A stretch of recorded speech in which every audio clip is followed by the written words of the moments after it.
Chapter 5 opens the morning after the mayor's terrible announcement, and the first thing the writer gives us is not action, but cold.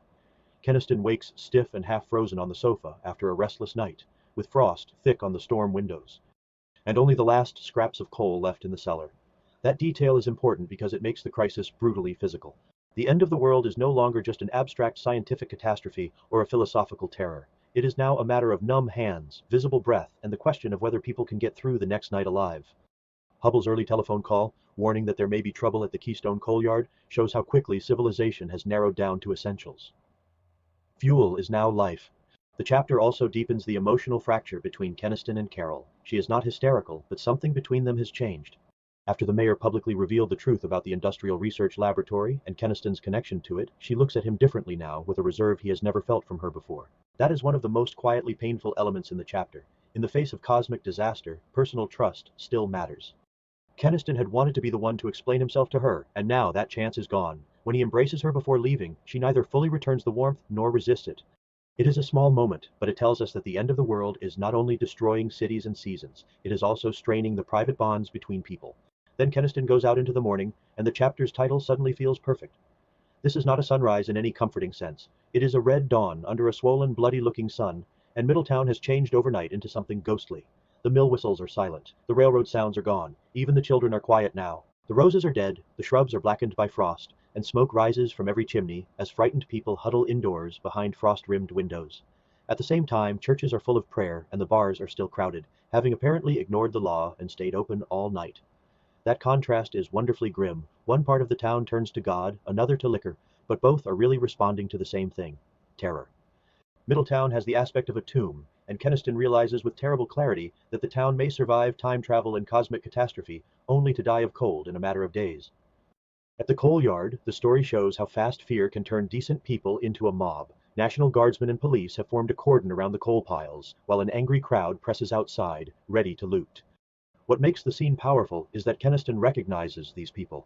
They are not villains, not criminals by nature, but ordinary mill hands, merchants, and housewives. Familiar neighbors transformed by cold and desperation into something almost animal. Hubble understands the reality at once. These people are not greedy, they are trying not to freeze. Some have already burned their own furniture to survive the night. The apocalypse in this chapter is reduced to one of the oldest human crises imaginable, a crowd fighting over fuel. But this is also the chapter where hope, however fragile, reappears in practical form. As Keniston stands there despairing over what he can possibly say to the crowd, Hubble reveals that he has already seen the solution: the domed city. The city they found in Chapter 4 was horrifying because it was dead, but it still retains warmth better than exposed Middletown. In other words, even if it could not save its own builders forever, it might still save Middletown now. This is an excellent twist because it redeems the dead city without undoing its tragedy. It remains a tomb, but it can also become a refuge.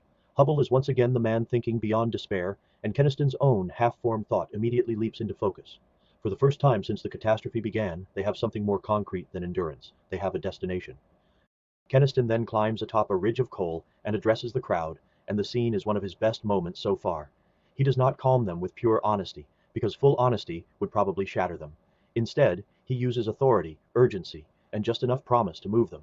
He orders them back to their radios, tells them that arrangements are being made for safety, food, and fuel, and insists that everyone will survive together or leave together. It is a desperate act of social leadership, almost improvised, but it works. What makes it compelling is that Keniston himself is terrified. He is not speaking from serene confidence. His heart is pounding with the same fear that drives the crowd. Yet he rises to the moment anyway. In this chapter, he is beginning to change from a man merely caught in catastrophe into one who can act inside it. Once the crowd disperses, Chief Keimer arrives and fills in the rest of the night's damage, and the news is grim. There have been deaths from shock, suicides, outbreaks of looting, people freezing to death, and panicked stampedes at the barricades where trapped outsiders and terrified locals tried to flee town. Then comes one of the chapter's most memorable details. More than 2,000 people were baptized during the night. That single fact gives the whole town a kind of biblical atmosphere. Middletown is no longer just a small American industrial town in crisis. It has become a place of judgment, repentance, fear, and last things. The scientific apocalypse and the religious imagination are now merging in the minds of the people. The next great obstacle is not the mob, but the mayor. This is one of the sharpest parts of the chapter, because it shows that the real resistance to survival is not always ignorance or panic. Sometimes it is emotional attachment. Mayor Garris, who had been weak but obedient before, suddenly refuses to cooperate when asked to evacuate the whole city. His objections sound practical at first: the size of the population, the uncertainty of the destination, the madness of moving 50,000 people into an unknown place. And to be fair, those are not trivial concerns. But the deeper truth comes out quickly. He does not want to leave his house, his status, his rooted life, the place where he has spent money and built an identity. In a dying world, he still wants the old world to remain in place. That makes him very human, and therefore more infuriating. Hubble handles Garrus first with reason and then with brutal impatience, telling him plainly that they must seek shelter or die. But it is Keniston who breaks the deadlock. Thinking of Carol struggling with the last shovels of coal, he loses patience completely, seizes the mayor by the shirt front, and tells him exactly what will happen if he refuses. Keniston himself will tell the people that there is a way to save them, but their mayor prefers his fine house and full coal cellar. That threat works instantly because Garrus knows it is true. The crowd would tear him apart. It is a terrific scene because it strips away all civic pretense. In a real emergency, office and decorum mean nothing if they stand in the way of survival. Keniston's outburst is raw, even savage, but morally clear. The city council resists too, though more from the sheer magnitude of the task than from selfishness. And again, Hamilton is good here. He does not make the evacuation seem easy just because it is necessary. Uprooting 50,000 people, transporting them with supplies and sending them to a city no one knows is an enormous undertaking. The leaders hesitate because the plan is staggering. But Hubble's argument cannot be answered. It is move or die. There is no third option. Eventually, even the frightened council yields, and that decision marks the true turning point of the chapter. Middletown has now chosen motion over paralysis. The chapter closes with one more beautifully melancholy image. On the way to the broadcast station, Keniston looks out over the town, the grand houses on the north side, the little crowded homes with their gardens, and understands how hard this is really going to be. People do not leave their homes easily, even in ordinary times. Now they are being asked to abandon them at the end of the world.